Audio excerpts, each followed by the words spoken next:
Hello, my name is Long John Baldry. I am your narrator for today's adventure, and I'm going to tell you a true tale called The Original Story of Winnie the Pooh. You can read along with me in your book. When it's time to turn the page, you will hear this sound. So let's begin. Everybody knows Winnie the Pooh. As Christopher Robin's most favorite stuffed bear, Pooh has been on many an adventure with his friends Piglet, Eeyore, Owl, Rabbit, Kangaroo, and Tigger. Yes, everybody loves Pooh. But did you know that Winnie wasn't always a Pooh bear? In fact, Winnie the Pooh bear started out as Winnie the real live black bear. It's true, and it's an amazing story.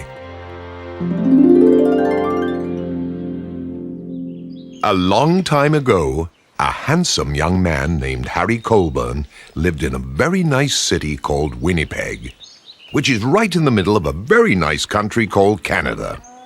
Harry was a veterinarian, which is a hard-to-say name for an animal doctor. He would help any animal that was sick or hurt, like cats and dogs and horses and cows.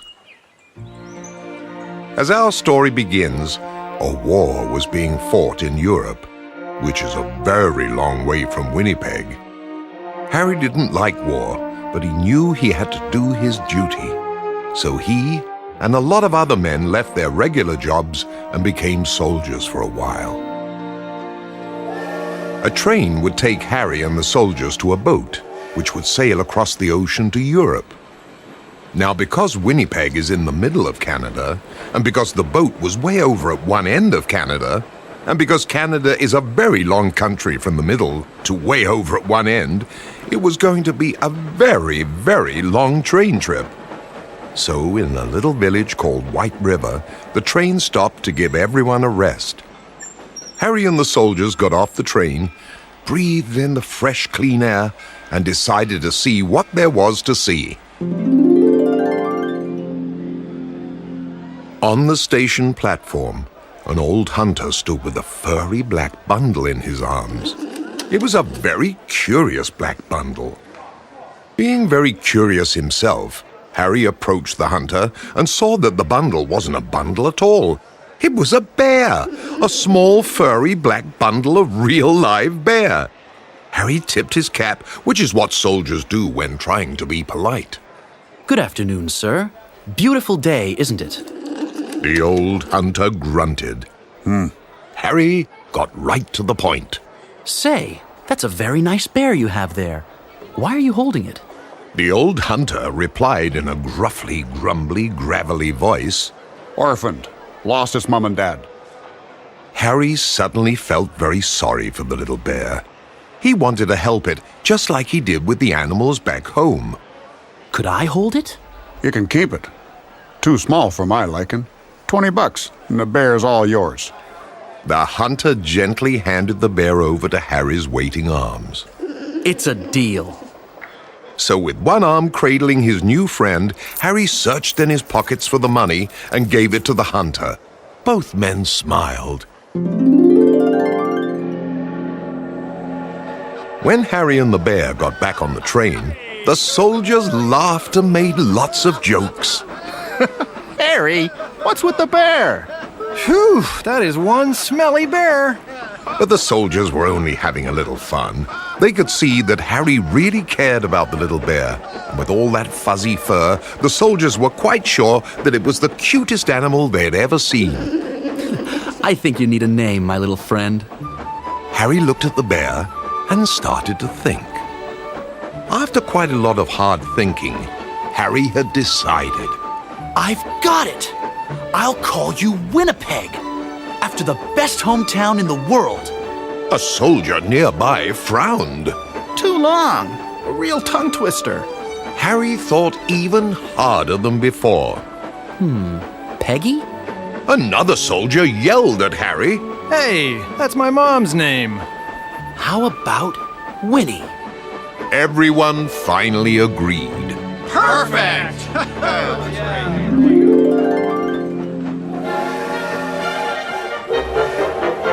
So Winnie the Bear it was. As the train chugged along, Winnie had a grand time making friends. Being a very curious sort of bear, Winnie crawled all over the seats, and the floor, and the soldiers, and stuck its curious bare nose into every bag, and knapsack, and suitcase. Winnie even found a jar of honey that Harry had brought from home, and managed to stick its curious bare face in the jar, and got thick, gooey honey all over its curious bare nose. Then Winnie tried to lick the honey off that curious bare nose and wipe it off with two curious bare paws, and soon there was honey getting stuck on everything. Everybody, especially Winnie, thought this was all great fun. Now soldiers like official animals, which they call mascots. A mascot is a most important animal that makes people happy and brings them good luck. And because soldiers like good luck almost more than anyone, they all decided that Winnie was now a most important, most official mascot. Winnie's one of us. One of a kind! A silly old bear! Hooray!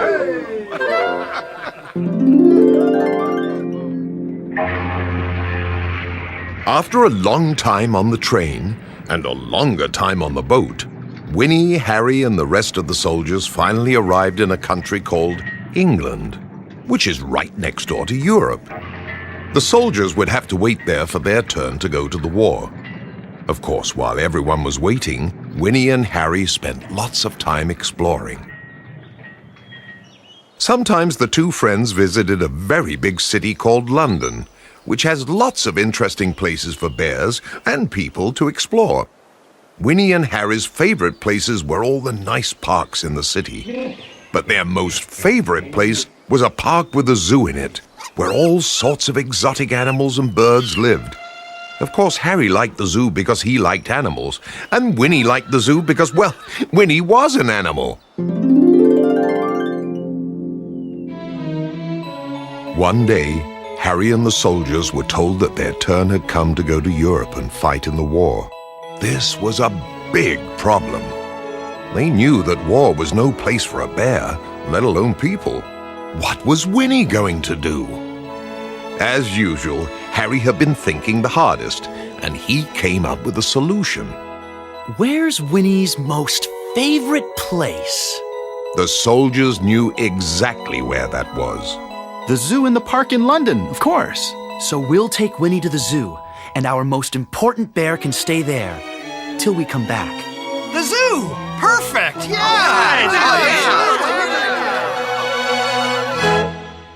So off they went to the zoo in the park in London. Harry told the animal keeper all about Winnie, what most important bears liked and what they didn't like, how curious they were, and how much they loved honey.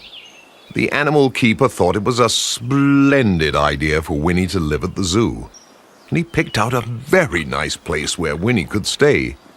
It had lots of room and some friendly animal neighbors. The animal keeper promised to take good care of Winnie, and that made Harry happiest of all. When it was time to say goodbye, Harry gave Winnie a little scratch behind the ear, because that's what people do when saying goodbye to their animal friends. And Winnie gave Harry a big bear hug, because that's what bears do when they say goodbye to anybody. The two friends were both a little sad, but Harry promised to be back as soon as he could. While Harry and the soldiers were away, Winnie was very happy getting to know the new animal neighbors, like the elephants, who were very quiet and very big, and the monkeys, who were not so quiet and not so big. They were all different and had come from faraway places, but Winnie and the elephants and the monkeys became great friends just the same. They liked it when people came to visit them, and they liked it best when those people were children. After a very long time away, Harry returned from Europe. He went straight to the zoo in the park in London to visit his old friend Winnie. They were very happy to see each other.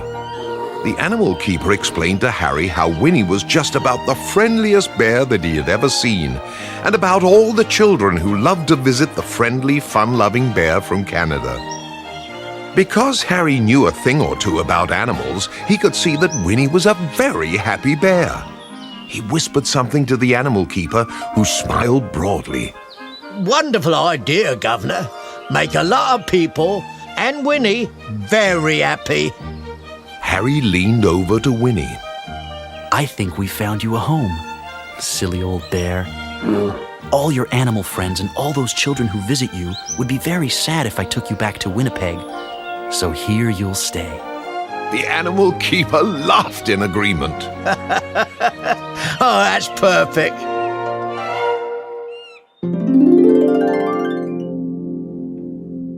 So Harry went home to Winnipeg to take care of more dogs and cats and horses and cows, and Winnie continued to entertain lots of visitors at home in the zoo in the park in London. Now there were 3 particular people who came to see Winnie more than anybody else.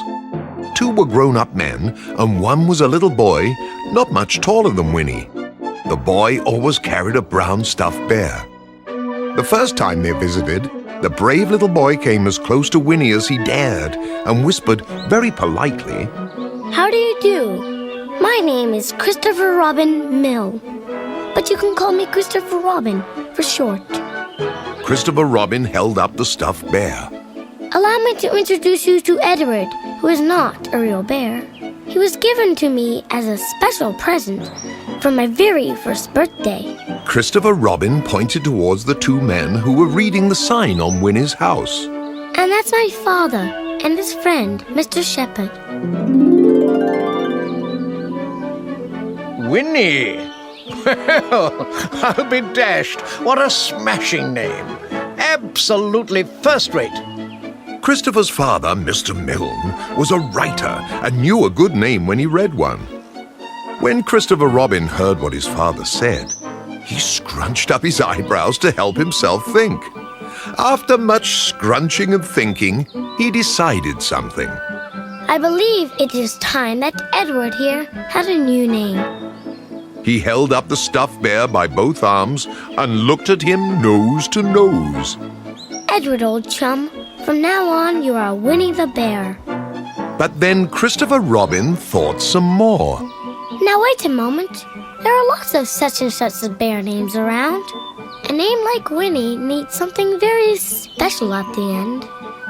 By now, Christopher Robin was doing his hardest thinking.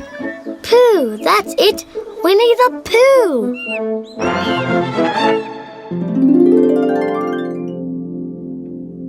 So Edward the brown stuffed bear became Winnie the Pooh. And Mr. Milne liked the name Winnie so much that he began to write lots of children's stories about the adventures of Christopher Robin and his Pooh Bear. Mr. Shepherd, who was handy with a drawing pencil, made some very nice pictures to go along with these stories. And even though the Winnie the Pooh Bear in the pictures looked a little different from the Winnie the real live bear from Canada, Christopher Robin never forgot who had given Pooh Bear his name. And Winnie lived for a long time at the zoo in the park in London, and quite comfortably, thank you very much. Christopher Robin and Pooh and Mr. Milne and Mr. Shepherd and lots of other people continued to visit Winnie all the time. Mr. Milne's Pooh stories became very popular with children all over the world, and Winnie the Pooh became a most famous bear.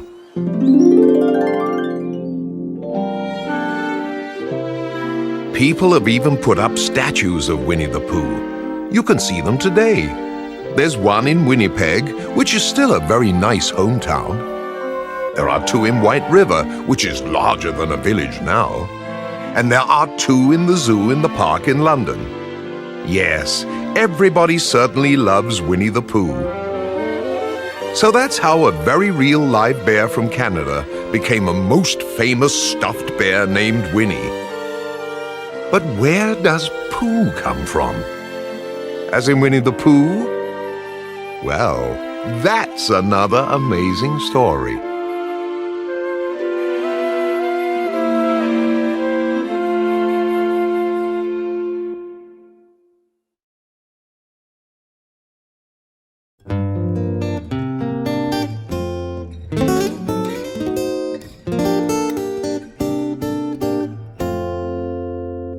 Deep in the 100-acre wood, where Christopher Robin plays, you'll find the enchanted neighborhood of Christopher's childhood days.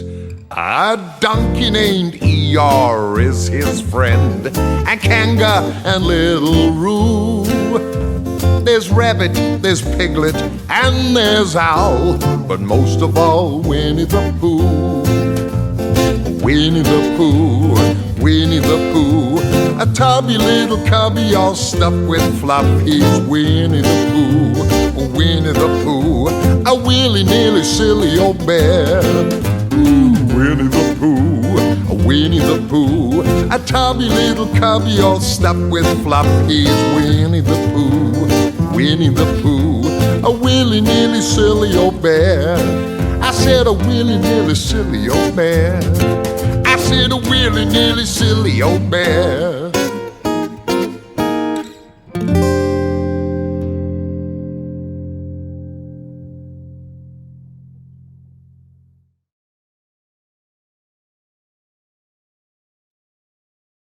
This is the story of Winnie the Pooh and Tigger too.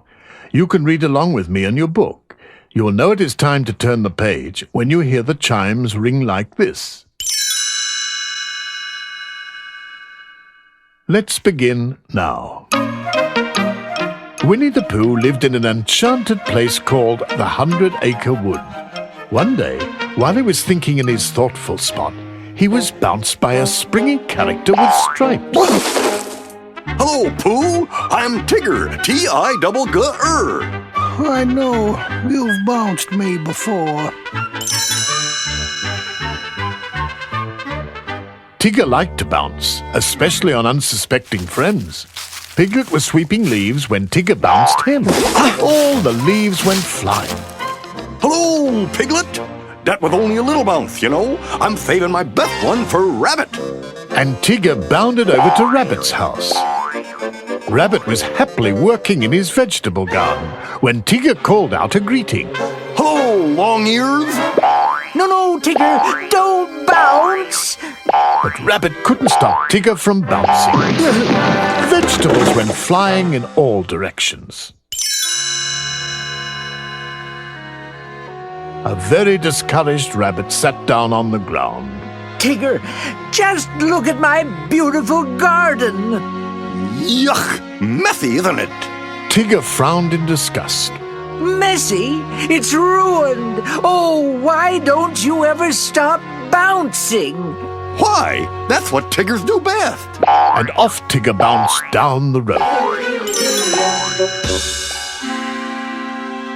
Rabbit was so upset about his garden that he called a meeting at his house, which Pooh and Piglet attended. Attention, everybody. Something has got to be done about Tigger's bouncing, and I have a splendid idea.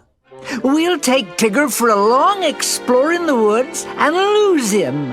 And when we find him, he'll be a more grateful Tigger. And, oh, how can I ever thank you for saving me, Tigger? And it will take the bounces out of him. It was agreed. The next morning, Pooh, Piglet and Rabbit took Tigger for an early, misty morning walk in the woods. Tigger bounced up ahead. Then, when Tigger wasn't looking, Rabbit, Pooh and Piglet hid in a hollow log. It wasn't long before Tigger noticed he was alone. Now, where do you suppose old Long Ears went to? Hello! Where are you fellas? Gee, they must have gotten lost. And Tigger bounced off to find his friends. When all seemed clear, Rabbit crept out of the log and called the others to join him. You see, my splendid plan is working. Now, we'll go and save Tigger. But as they walked on, they kept coming back to the same sand pit. Pooh, who was a bear of very little brain, had a thought. Maybe the sand pit is following us, Rabbit. Nonsense, Pooh. I know my way through the forest. And Rabbit left to prove he could find his way home. After Rabbit had been gone a while, Pooh felt a rumbling in his tummy. I think my honeypots are calling to me. Come on, Piglet. My tummy knows the way home. Just then, who should appear but Tigger? He happily bounced Pooh and Piglet. I thought you fellas were lost. It turned out that the only one who was lost was Rabbit.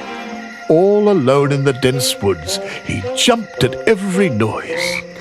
Rabbit grew more and more frightened. The thick mist was filled with strange shapes and sounds. What's that? Suddenly, he heard, Hello! Before he knew it, Rabbit was found and bounced by an old familiar friend. Tigger, but you're supposed to be lost. Aw, Tiggers never get lost, bunny boy. Come on, let's go home. Rabbit took hold of Tigger's tail, and Tigger bounced him all the way home. This time, Rabbit didn't seem to mind a bit. Before long, winter came and transformed the 100-acre wood into a playground of white, fluffy snow. Roo was so anxious to play with Tigger that his mother, Kanga, barely had time to tie a scarf around his neck. Have him home by nap time, Tigger. Don't worry, Mrs. Kanga. I'll take care of the little nipper. Then off they bounced, because that's what Tiggers and Roos do best. Soon they came upon a frozen pond where Rabbit was skating gracefully on the ice. Roo watched in amazement. Can Tigger skate as fancy as Mr. Rabbit? Sure, Roo. Why, that's what Tiggers do best. But when Tigger ran onto the ice, he slipped and skidded right into Rabbit, and they all went crashing right through Rabbit's front door. Tigger groaned. Tiggers don't like ice skating. Tigger and Roo looked for something else that Tiggers do best. Roo had an idea. I'll bet you could climb trees, Tigger. Tiggers don't climb trees, they bounce them. So Tigger and Roo bounced all the way to the top of a tall tree. Suddenly, Tigger realized just how far down the ground actually was. Whoa! Tiggers don't like to bounce trees. Roo, however, thought this was great fun. He swung back and forth, holding onto Tigger's tail. Whee! Stop, kid! S-T-O-P! You're rocking the forest! While Tigger was up in the tree, Pooh and Piglet were down below, tracking footprints in the snow. Piglet asked Pooh what they were tracking. I won't know until I catch up with it. Just then, Pooh and Piglet heard a sound in the distance. Hello! Pooh turned to his friend. I hope it isn't a fierce jaguar, because they hello and then drop on you. But it wasn't a jaguar at all. It was only Tigger and Roo up in the tree. Pooh looked up. How did you and Tigger get way up there? We bounced up. Well, then why don't you bounce down? Pooh was very smart for a bear, a very little brain. And so Roo bounced down. But Tigger was still too frightened to jump that far. Somebody help! It wasn't long before word got to Christopher Robin that Tigger was in trouble. Everyone quickly came to his rescue, but no one knew what to do. So I stepped in to help. You see, Tigger, all your bouncing has finally gotten you in trouble. Who are you? I'm the narrator. Oh, well, narrate me down from here. If you do, I promise I'll never bounce again. So I turned the book sideways, and Tigger slid right down the block of type to land safely on the ground. Tigger was most relieved to be on solid ground again. I'm so happy I feel like bouncing. Rabbit crossed his arms. No, Tigger, you promised. You mean not even one teensy, weensy bounce? When Rabbit shook his head, Tigger turned and walked away. Roo tugged at Kanga's arm. Mama, I like the old bouncy Tigger best. And everyone agreed, so they gave Tigger his bounce back, and he leaped for joy. Even Rabbit had to admit it. Yes, I quite agree. A Tigger without his bounce is no Tigger at all.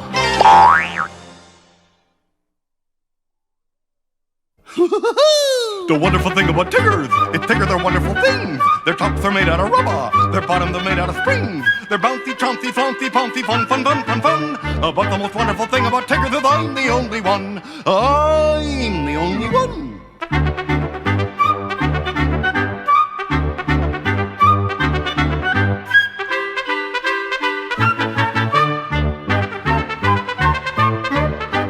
The wonderful thing about Tiggers is Tigger, they're wonderful things. Their tops are made out of rubber, their bottoms are made out of springs. They're bouncy, trouncy, flouncy, pouncy, fun, fun, fun, fun, fun. But the most wonderful thing about Tiggers is I'm the only one. I'm the only one.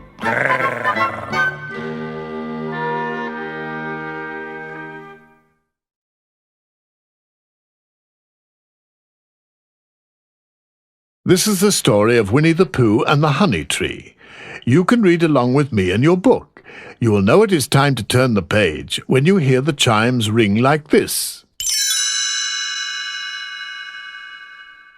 Let's begin now. Winnie the Pooh lived in an enchanted forest under the name of Sanders, which means he had the name over the door and he lived under it. Now when Pooh heard his Pooh-Coo clock, he knew it was time for something. Think. Oh, yes. Time for my stoutness exercise.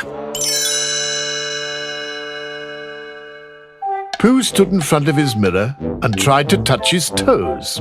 Up, down, and touch the ground. Up, down, and touch the ground.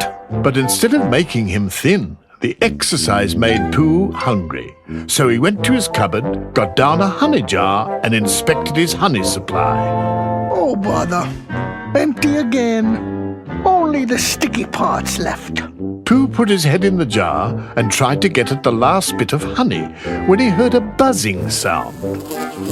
That buzzing noise means something. And the only reason for making a buzzing noise that I know of is because you're a bee. And the only reason for being a bee is to make honey. Pooh followed the bee outside to a nearby tree. High in a hole near the top sat a beehive full of honey. And the only reason for making honey is so I can eat it. So Pooh began to climb the honey tree. He climbed and he climbed, and just as Pooh neared the beehive, the branch he was standing on broke, and down went Pooh into a very prickly bush below. Oh, bother. Pooh brushed the prickles from his nose and decided to go ask Christopher Robin for help. Christopher Robin, I was wondering if you had such a thing as a balloon about you. Christopher Robin happened to have just the thing. But what do you want a balloon for? Honey, I shall fly like a bee up to the honey tree. Pooh ran off to a very muddy place near the honey tree, and Christopher Robin followed. Pooh rolled around and around until he was covered with mud from his nose to his toes. Christopher Robin scratched his head and wondered what Pooh was up to. What are you supposed to be, Pooh? Oh, a little black rain cloud, of course. Now, would you aim me at the bees, please?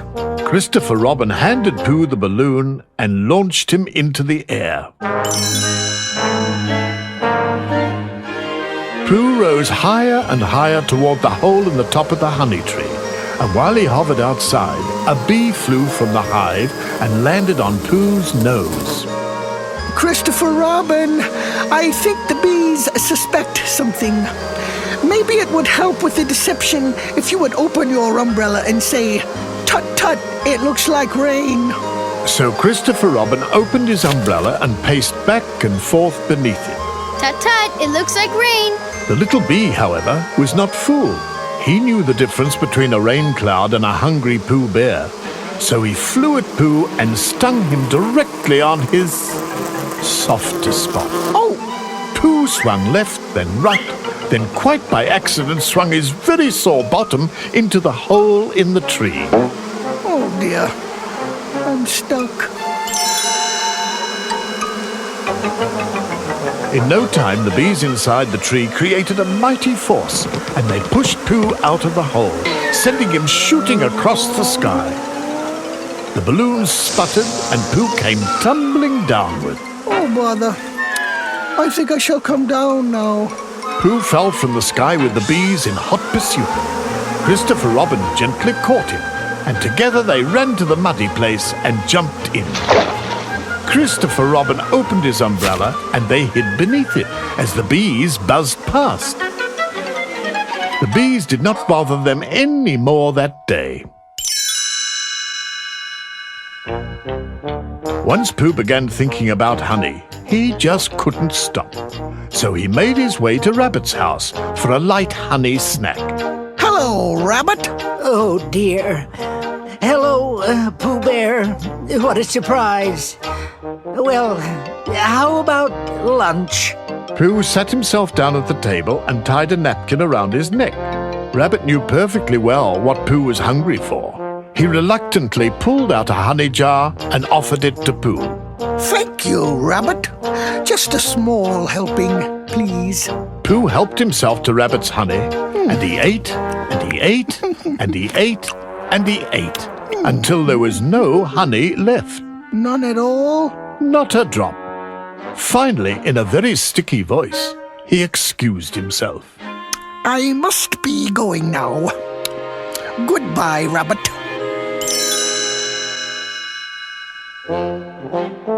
Pooh thanked Rabbit, and he turned to leave. But Pooh's tummy, full of honey, only got halfway out of Rabbit's small front door. Oh, bother. I'm stuck. Rabbit pushed at Pooh's round bottom, but it was no use. Oh, dear. Oh, dear. There's only one thing to do. I'll get Christopher Robin.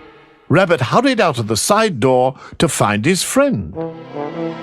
In a short time, Rabbit returned with Christopher Robin. Cheer up, Pooh Bear. We'll get you out. Christopher Robin took hold of Pooh, and Rabbit took hold of Christopher Robin. And on the count of 3... One, two, three. They pulled as hard as they could, but Pooh wouldn't budge. It's no use. I'm stuck. Christopher Robin shook his head. Pooh Bear, there's only one thing to do. Wait for you to get thin again. Nobody knew how long it would take Pooh to get thin.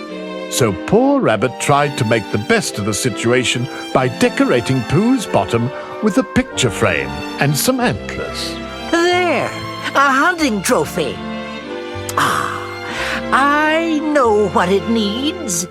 Rabbit then painted a face on Pooh's bottom. It tickled, and Pooh wriggled. Oh, Pooh, you messed up my moose. And while Rabbit got along with Pooh's back end, his front end was visited by many friends, including Kanga and little Roo.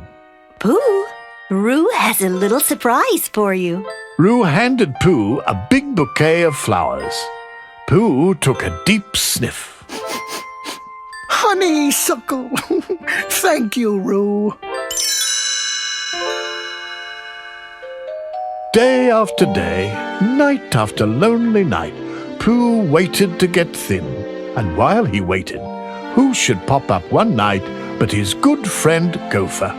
I'm working the swing shift, sonny, but now it's time for my midnight snack.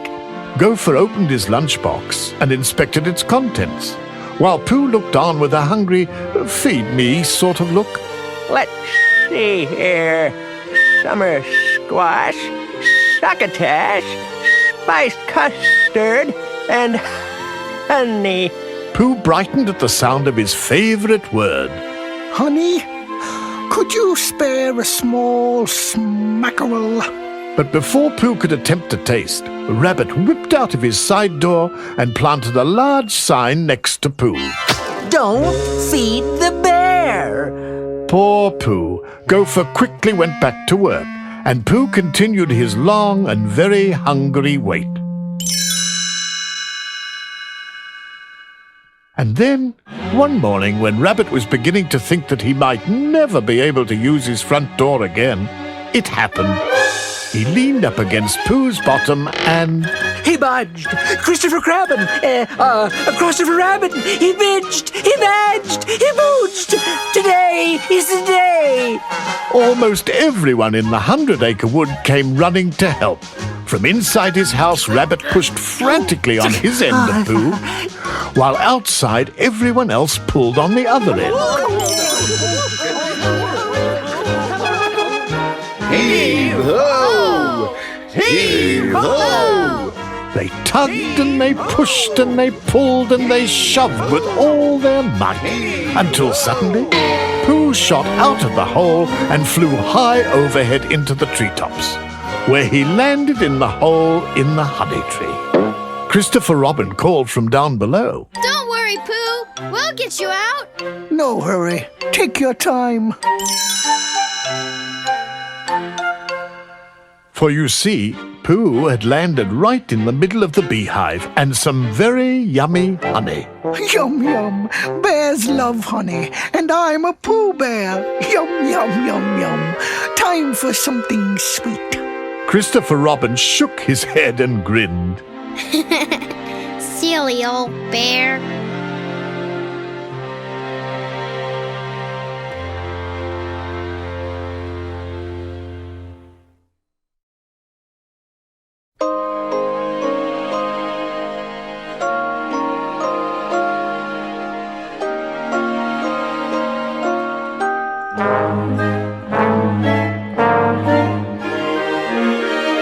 I'm just a little black rain cloud hovering under the honey tree. I'm only a little black rain cloud. Pay no attention to little me. Oh, everyone knows that a rain cloud never eats honey, no, not a nip. I'm just floating around over the ground, wondering where I will drip.